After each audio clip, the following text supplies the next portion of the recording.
back, and today we're going to take a look here at these Peltor Sport Tactical 500 earmuffs. These are more on the expensive side of earmuffs, and that is the question: do we get the quality and the features for the extra price we're paying compared to a lot of electronic earmuffs?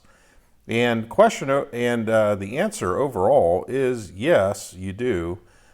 So you do pay extra, but there's a lot of good features which we'll go over here that I found that I really liked with these. First of all, in terms of comfort, what do we get with that? I found the cups here actually were very, very good. They seem to do a really nice job kind of fitting also too around glasses and stuff like that. And in terms of sitting on your head, the headband here, it does a good job of like dispersing the weight. It also has like a little bit of kind of cushioning here, just a little bit of flexibility. And then also too here, this is kind of like more rubber padded here, but it sits nice and easy on the head itself. And they're just very comfortable to wear. Unfortunately, in this case with these, I'm going to be kind of removing the headband and installing them on a Team Wendy helmet. Oh well, but the ear cups here, yeah, they're still very, very comfortable. In terms of the noise suppression and hearing protection part of it, well, this is a thing of where with a lot of earmuffs, you have kind of a different range. You have on the low end in the low 20s on the noise reduction rating. You also have some on the higher end that are over 30 or more.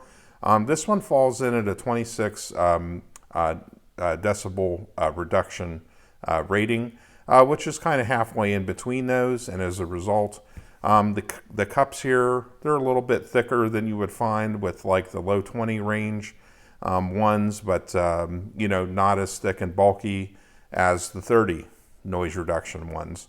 So it's kind of a good balance between the two. I found in terms of hearing suppression, it did really good. Also too, the electronics here, they point out in the user manual pretty much with these, there's like basically some technology that they're using in dynamic suppression time, clear voice tracking. How did that kind of work in reality?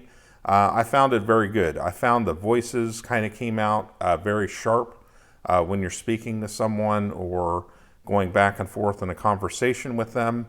It seemed to do a good job of picking out the voices amongst all the background noises compared to some cheaper earmuffs that I've used, which, you know, they pretty much work all right, but this one here seemed to have a little bit of an edge on that. The other thing that you have here is the microphones to pick up all the conversation and voices and stuff. They are kind of slightly recessed, and kind of the idea behind that, they say, is to reduce issues from wind noise. I was actually using these on very windy days and did not run into much of an issue where I was getting wind blowing into the microphones and causing a disturbance or anything like that. So that worked good. In terms of controls, pretty easy. You have a power button right here on the side. It takes two AA batteries, which I installed 2 lithiums just for longevity and to not run into issues with anything leaking like what you would find sometimes on rare occasions these days with alkaline batteries. But yeah, you can still use alkaline if you wanted, but I just go with lithium for electronics like this. And then on your side here, you can, once you actually turn the earmuffs on, there will be an audible inside the earmuff that, you know, they've been turned on. And then from there, you can adjust the volume of the outside noise up or down as you need to. So if you're trying to talk to someone and you want to raise the volume when you're talking back and forth with them, you can press the button here and raise it also. Then the other thing that you have is you have the ability to go to Bluetooth. And there are instructions in here on how to use the Bluetooth. Overall, it's pretty simple. What I ended up doing with my iPhone is you go to your Bluetooth menu, you scroll down to where it starts to look for a new Bluetooth item, and pretty much you just press this button down. I think it says for 3 seconds is what I did, and then it'll pair and you'll see it pop up on the phone. And then once I did that, you know, I can play music, you can take a call, It has, I didn't end up taking a call with it yet, but you can take a call through it. I was just listening to music and stuff, and the audio quality is pretty good. So you can also use it for Bluetooth. And then down here too, they also have where you can plug in an audio jack.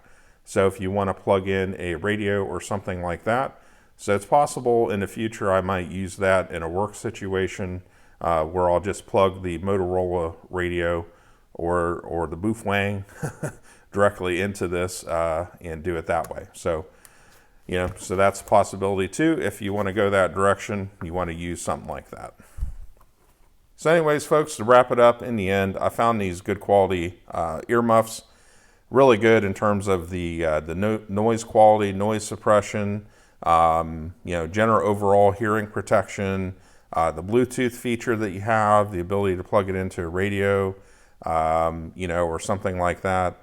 A lot of features, and they're comfortable and they work well. I like to experiment with a lot of different earmuffs and stuff, just to try them out and see what's out there on the market. And in the end, these worked out well for me. So I'll be definitely using them in a work situation. And yeah, perhaps also too with a lot of the filming I do for content creation. So anyways, folks, definitely check these out and give them some consideration if you're shopping around for electronic earmuffs, and you know, see what you think. Anyways, have a good one, folks.